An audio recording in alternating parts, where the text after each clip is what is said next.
Bismillahirrahmanirrahim. Assalamualaikum warahmatullahi wabarakatuh. Kembali bertemu dengan saya melanjutkan materi mata kuliah e-bisnis untuk pertemuan 4. Infrastruktur dasar e-bisnis. Di sini infrastrukturnya ada hardware, ada software, ada konten atau sistem aplikasi, dan ada data di sini yang digunakan untuk memberikan layanan e-bisnis untuk para customer. Ya, standar aja hardware ini ada komputer, ada laptop, ada gadget. Kalau software ini adalah software-software pendukung untuk membuat satu sistem aplikasi. Kalau konten ini aplikasi yang sudah jadi berbentuk web, berbentuk sistem aplikasi yang bisa di-download melalui Play Store. Kalau data ini adalah data-data produk, bisa data pelanggan, bisa ya data ekspedisi yang mendukung dalam sistem e-bisnis bisa. Infrastruktur dasar e-bisnis. Infrastruktur dasar e-bisnis harus memadai, cepat, dan memiliki responsibilitas tinggi. Merupakan hal yang sangat penting bagi perusahaan yang mengadopsi e-bisnis karena hal tersebut akan mempengaruhi kualitas pelayanan. Ya, jadi di sini infrastruktur dasarnya itu harus cepat, memadai. Nah, ini sistem, ya, sistem yang dibangun menggunakan database, mudah diakses, dikenal masyarakat, bisa di-download melalui aplikasi Play Store, dan memiliki responsibilitas tinggi. Ya, ini harus bisa dipertanggungjawabkan secara kasarnya gitu. Jadi sistemnya stabil, tidak mudah error, ketika sudah dikenal publik, diakses banyak masyarakat, server tidak down. Ya, jadi bisa memberikan layanan yang berkualitas untuk customer. Internet. Nah, mengapa internet? Ya, yang utama di sini e-bisnis itu perlu viral. Karena dengan viral bisnis kita bisa dibeli oleh masyarakat luas. Percuma saja kalau kita menggunakan sistem e-bisnis tapi web atau aplikasi kita tidak diketahui orang, maka produk kita di situ susah untuk terbelanjakan, ya. Sosial media, ya, salah satu media yang lagi in sekarang ini sosial media. Ketika kita tidak mempunyai web, tidak mempunyai aplikasi, kita bisa menggunakan ini secara gratis, memposting produk-produk kita agar diketahui oleh masyarakat. Weblog, nah ini juga bisa dipakai, gratis juga, ya, kita bisa membuat weblog kapan aja, berapa aja, tidak harus satu, bisa lebih dari satu, ya. Misal kita membangun satu sistem belanja online lebih dari satu produk. Networking, nah di sini karena internet seperti kita ketahui adalah jaringan terbesar di seluruh dunia, maka ketika kita menggunakan ini, ya, otomatis produk kita terhubung dengan jaringan yang besar di seluruh dunia. Jadi bisa jadi produk kita ini tembus ke pasar internasional. Marketing, nah dengan internet ini secara gampang kita bisa memasarkan produk. Ya, anggap aja menggunakan YouTube. Ketika kita mempublish produk kita ke YouTube dan dapat misal 10.000 viewer, berarti sama dengan kita membagikan 10.000 kartu nama ke customer secara gratis. Ya. Cuman ini ya channel kita harus viral, channel kita harus banyak diketahui orang. Nah, gimana caranya? Ya kita promo channel kita, kita promo YouTube kita promo web kita, nggak usah mulu-mulu deh. Yang dekat-dekat dulu, teman dekat, komunitas kita, ya, teman-teman nongkrong, atau di suatu organisasi dan lain-lain. Selanjutnya website. Nah, ini seperti weblogs, cuman kalau website ini sudah dilengkapi dengan database, kita bisa memasukkan produk-produk kita ke dalam suatu database sehingga mudah dalam pencarian.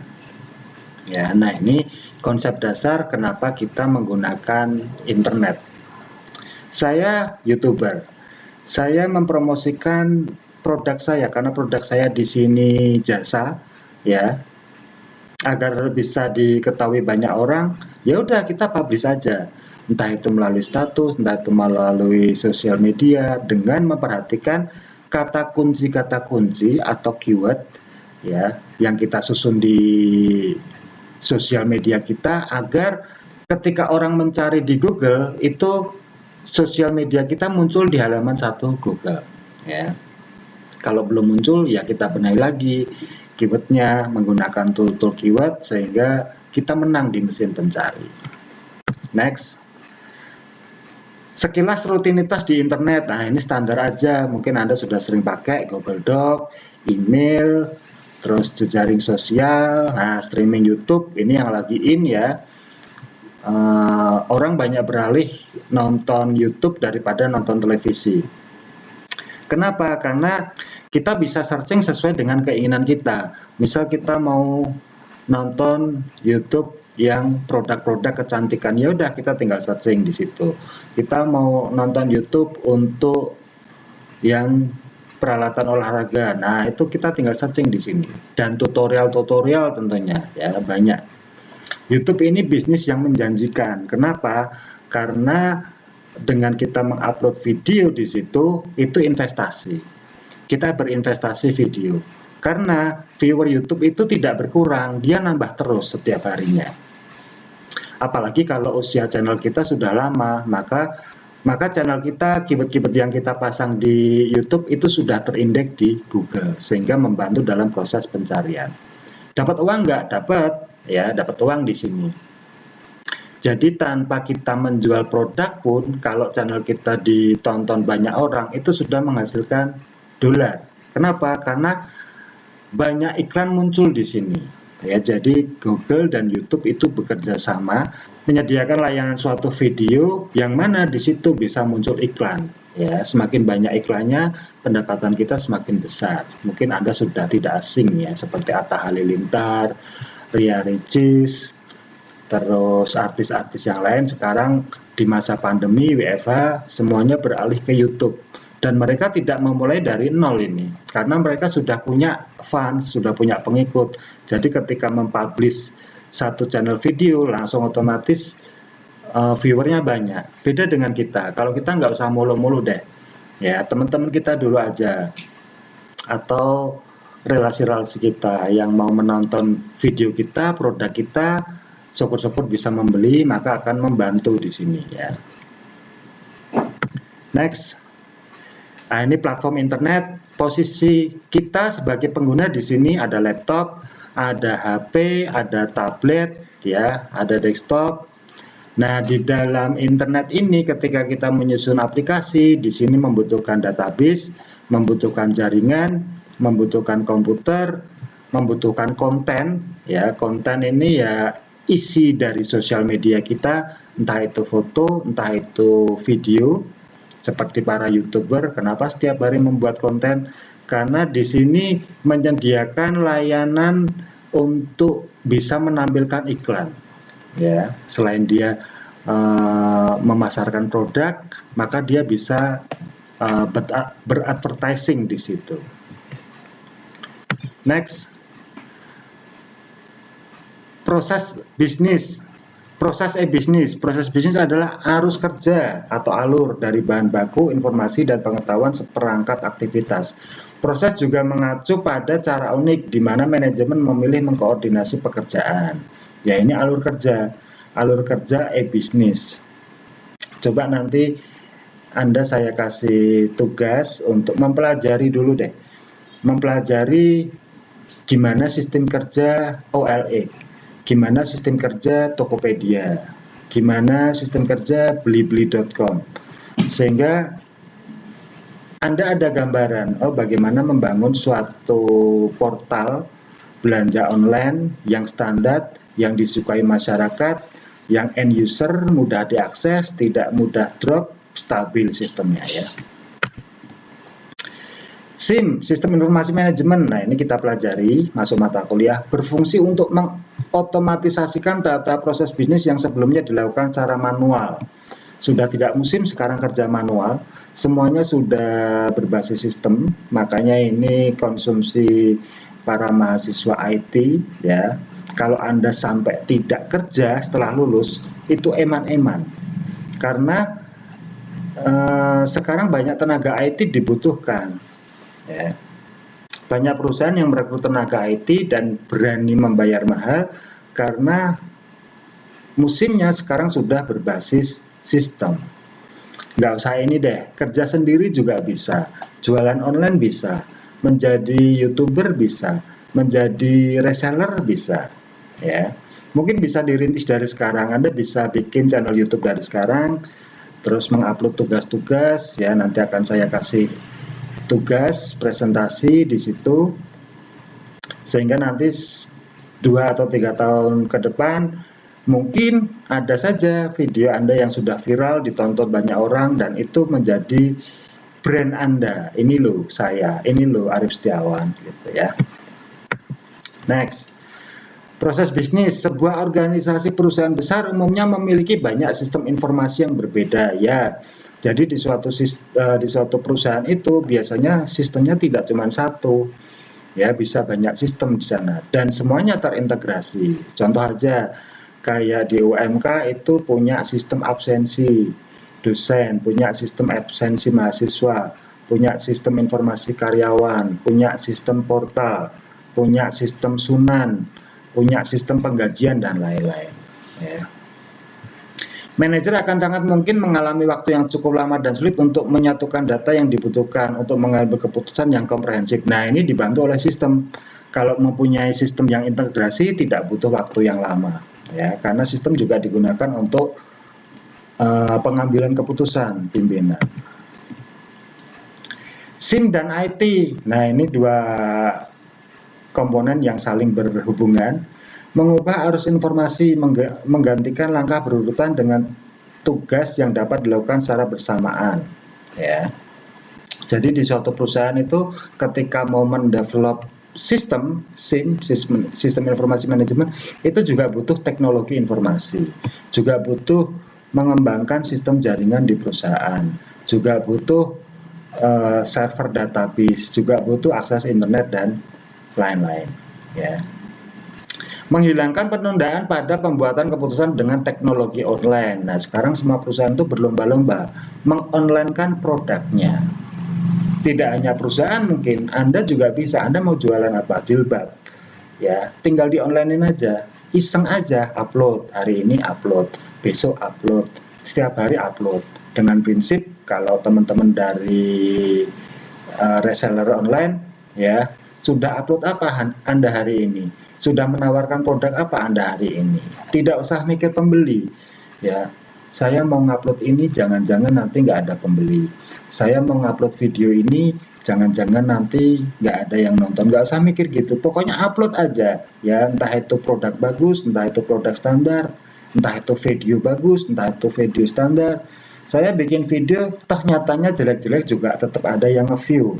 Ya, 1000 view per hari itu udah lumayan, ya.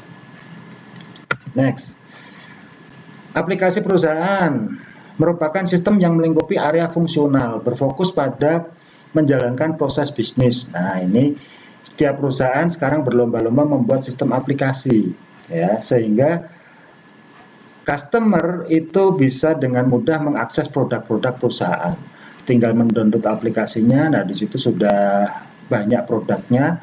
Masyarakat tinggal beli melalui aplikasi, bisa di-download di Play Store, ringan, stabil, gratis downloadnya, ya. Tinggal masyarakat di situ jika tertarik tinggal membeli. Itu yang pertama. Yang kedua, bisa menggunakan jasa aplikasi portal yang sudah besar di Indonesia. Ada Tokopedia, ada Bukalapak, ada OLX, Blibli.com, ya. Kalau kita buka di situ ribuan produk muncul setiap harinya dengan harga yang variatif. Jadi antar produk itu bisa beda-beda harganya. Kenapa? Karena di situ banyak reseller. Satu perusahaan memproduk jilbab misal, memposting jilbab dengan harga 50.000. Nah, itu nanti di situ banyak reseller menjual dengan harga 60.000, dengan harga 75.000 dan seterusnya. Boleh aja, sah aja. Toh hanya reseller ya, tidak mencuri produk tapi hanya ikut membantu menjualkan. Aplikasi perusahaan. Nah, di sini behind the skin, perusahaan-perusahaan portal e-commerce besar itu menerapkan ini. Dan ini adalah kerjaannya tenaga-tenaga IT. Ya, bagaimana sistem itu bisa kuat, bisa terstruktur, bisa stabil. Nah, itu menggunakan teori dasar ini. Ya, oke, kita bahas satu persatu. ERP, perencanaan sumber daya perusahaan. ERP adalah sistem informasi yang diperuntukkan bagi perusahaan manufaktur maupun jasa, yang berperan mengintegrasikan dan mengotomatisasikan proses bisnis yang berhubungan dengan aspek operasi produksi maupun distribusi di perusahaan yang bersangkutan. Perusahaan manufaktur itu apa? Perusahaan manufaktur itu perusahaan yang menyediakan bahan baku, ya, maupun jasa. Jadi bahan baku itu bisa dibilang kalau kita melihat kain, ya, itu ada perusahaan yang memproduksi kain. Nah, ini perusahaan produksi. Kalau perusahaan manufaktur itu perusahaan yang memproduksi bahannya, kapas dan lain-lain. Ya. Next, ERP merupakan back office system. Nah, ini yang saya bilang tadi, behind the skin. Jadi dia tidak muncul di depan layanan publik, ya, yang mengindikasikan bahwa pelanggan dan publik secara umum tidak dilibatkan dalam sistem ini, ya. Jadi pelanggan tidak mengakses ini adalah sistem yang ada di belakang proses perusahaan.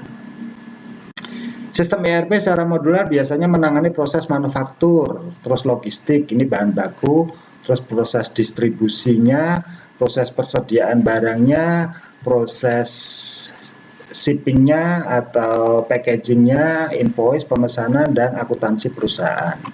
Jadi kalau di UMK itu ada sistem portal dan Sunan, itu yang langsung diakses mahasiswa.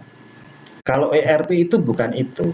ERP itu sistem yang mengelola bagaimana pendaftaran mahasiswa baru, sistem yang mengelola bagaimana keuangan perusahaan, sistem yang mengelola bagaimana aset perusahaan, dan lain-lain. Modul ERP di sini ada operasi dan modul pendukung. Di sini ada finansial dan akuntansi. Nah, ini SIA, sistem informasi akuntansi, dan SDM. Nah, ini SIM, sumber daya sistem informasi manajemen yang mengcover sumber daya manusia.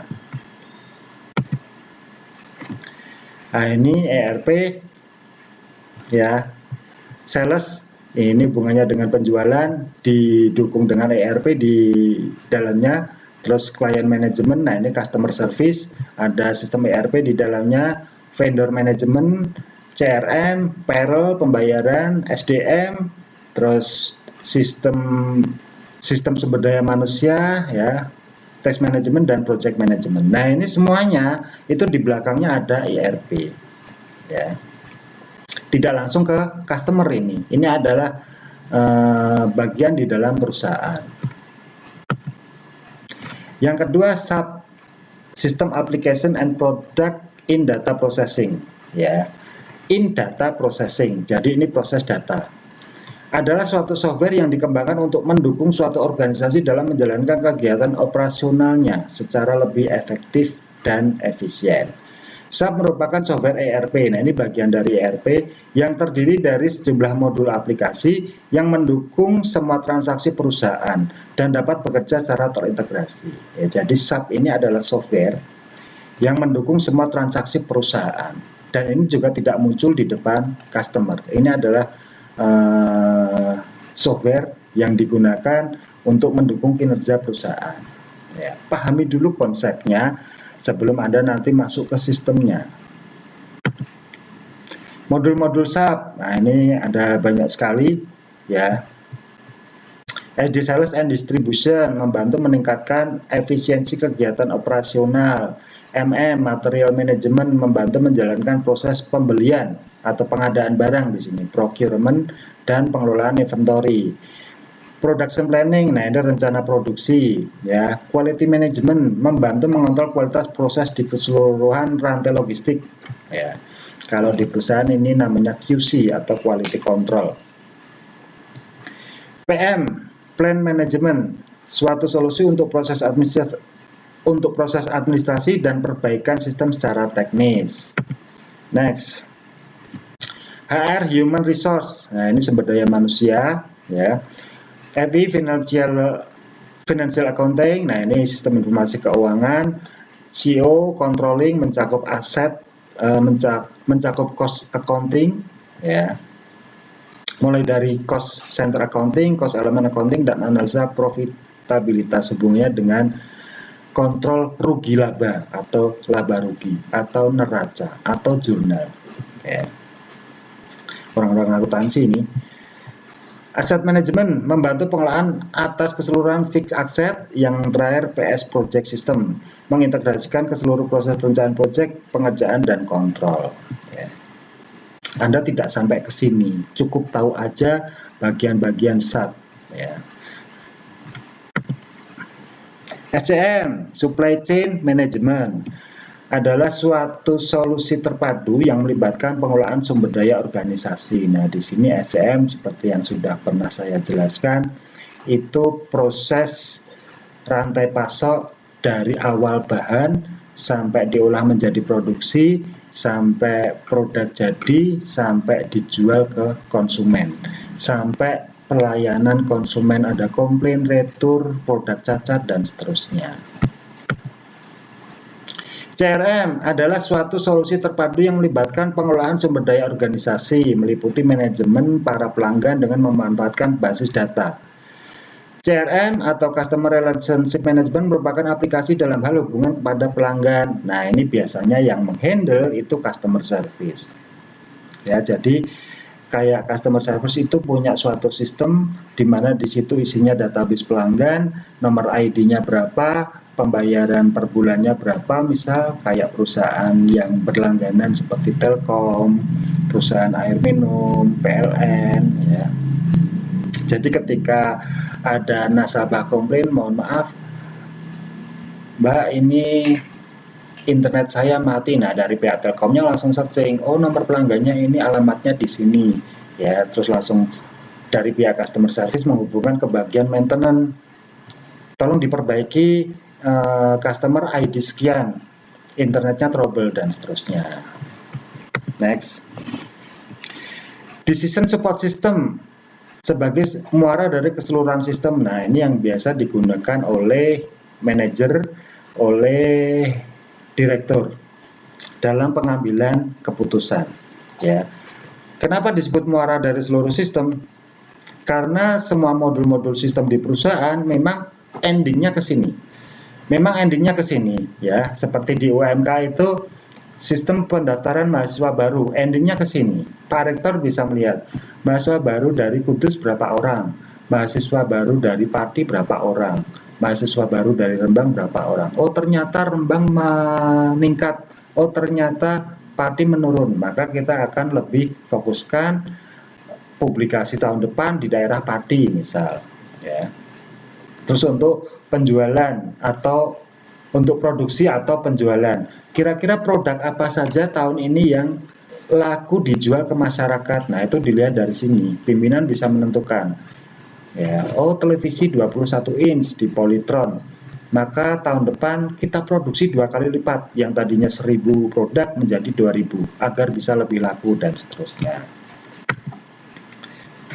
Nah, ini DSS. Komponennya ada Customer Relationship Management, Enterprise Resource Planning, dan Supply Chain Management, ya. Ini yang hubungannya dengan customer, ini yang hubungannya dengan perusahaan, ya, proses produksi di dalam, ini rantai pasoknya berhubungan dengan supplier atau kulak di sini, kulak bahan. Enterprise Application Integration, masalah umum yang terjadi seputar penggunaan aplikasi perusahaan. Nah, ini masalah-masalah yang ada di perusahaan, ya. Masalah yang menyangkut integritas beberapa sistem yang berbeda. Nah, ini dibutuhkan tenaga IT di sini. Kenapa? Karena semua sistem di sini terintegrasi. Ya, satu aja sistem yang tidak berjalan normal akan mempengaruhi satu proses di perusahaan. Maka di sini sistem harus semuanya berjalan. Di sini harus bisa mengelola, bisa memaintenance agar kinerja perusahaan bisa efektif dan efisien seperti yang diharapkan. Ya, di sini. Nah, di sini vendor seperti SAP, ERP, Silabel, CRM, dan juga untuk SCM. Nah, di sini biasanya perusahaan itu tidak mengelola sendiri. Dia bekerja sama dengan vendor-vendor perusahaan yang khusus fokus di sini. Cuman dengan bekerja sama dengan vendor, ini akan membutuhkan biaya lagi, ya, biaya yang lumayan besar. Enterprise Application Integration. Nah, di sini merupakan solusi untuk masalah tersebut karena AI merupakan aplikasi yang mampu mengintegrasikan seluruh sumber daya sistem informasi yang berbeda platform. Nah, ini sistem yang digunakan untuk mengintegrasikan, ya, semua modul sistem yang ada di perusahaan. Biasanya perusahaan tidak memegang sendiri, ini diserahkan ke vendor, jadi perusahaan tidak pusing mengenai sistem informasi, ya, cukup bekerja sama dengan para konsultan IT di Indonesia yang sudah lumayan besar, biar mereka yang menghandle. Jadi perusahaan ini tinggal langsung mengoperasionalkan. Sistem kolaborasi dalam kelompok kerja. Nah, ini yang sudah saya jelaskan. Di sini ada karyawan, ada pelanggan, ada pemasok, ada manajer. Semuanya berintegrasi dalam kelompok kerja. Semuanya mendukung kinerja perusahaan. Semuanya menggunakan sistem dari karyawannya, dari konsumennya, dari suppliernya, dan dari pimpinannya. Kolaborasi dan teamwork lebih penting saat ini disebabkan berbagai alasan. Nah, ini ya jelas. Mengubah sifat pekerjaan, pertumbuhan profesional kerja, mengubah organisasi perusahaan, lingkup perubahan, inovasi, dan lain-lain. Semuanya butuh teamwork. Nah, ini secara tidak sadar, mahasiswa di kampus 4 tahun itu sudah kita poles di sini. Ya, dengan tugas kelompok, dengan bekerja bersama-sama kelompok, setelah itu hasil pekerjaannya dipresentasikan. Nah, di situ kita melatih mahasiswa agar mahasiswa tersebut terbiasa dengan kerja tim, satu. Terus yang kedua, terbiasa mempresentasikan hasil kinerjanya atau produknya, dua. Terus mahasiswa harus disiplin, mengerjakan tugas tepat waktu, mengisi absensi tepat waktu, kehadiran harus 75%. Nah, di sini secara tidak sadar kita itu melatih kedisiplinan mahasiswa. Ya, jadi pola kerja mahasiswa di perusahaan nanti itu sudah dibentuk selama 4 tahun. Mahasiswa harus pakai sepatu, mahasiswa harus menggunakan baju, karena kalau nanti di dunia kerja itu ya harus kayak gitu, harus menggunakan uniform atau seragam yang layak ketika masuk perusahaan. Terus selanjutnya standar greeting. Nah, ini juga kita poles, ya. Kalau di dunia kerja itu tidak bisa sembarangan WA dengan pimpinan dengan bahasa yang kasar sehari-hari, nggak boleh, ya, harus mempunyai kode etik. Jadi di sini kenapa mahasiswa harus dengan santun, dengan sopan, WA ke dosen, menjalin komunikasi dengan dosen, itu bukan buat kita, bukan buat para dosen, tapi buat Anda sendiri. Selama 4 tahun Anda terbiasa seperti itu, ketika nanti masuk di dunia kerja itu nggak kaget, ya. Terus banyak mata kuliah, itu sebenarnya mahasiswa itu kita latih untuk berpikir multidisiplin, karena di dalam dunia kerja nanti satu orang SDM bisa saja menghandle banyak pekerjaan. Nah, itu sudah kita tekan dari awal di perkuliahan, mahasiswa harus mikir banyak tugas, mahasiswa harus mikir banyak mata kuliah, mahasiswa harus belajar banyak materi. Nah, itu nanti di dunia kerja seperti itu, ya. Bagaimana infrastruktur e-bisnis dalam skala kecil? Nah, ini website. Harapan saya Anda sudah terbiasa membangun ini. Ya, belajar dari sekarang. Membuat sistemnya, tentukan produknya, kenalkan produk, raih keuntungan, dan lain-lain. Ya, karena online itu ya web dan aplikasi sekarang ini. Terima kasih. Oke, sekian dulu kuliah dari saya. Semoga bermanfaat. Misal ada pertanyaan, mari kita diskusi di grup WhatsApp ya, agar semua bisa mendengarkan penjelasan dari saya. Oke, sekian dulu kuliah dari saya. Kuliah saya tutup. Semoga bermanfaat. Billahi taufik wal hidayah. Wassalamualaikum warahmatullahi wabarakatuh.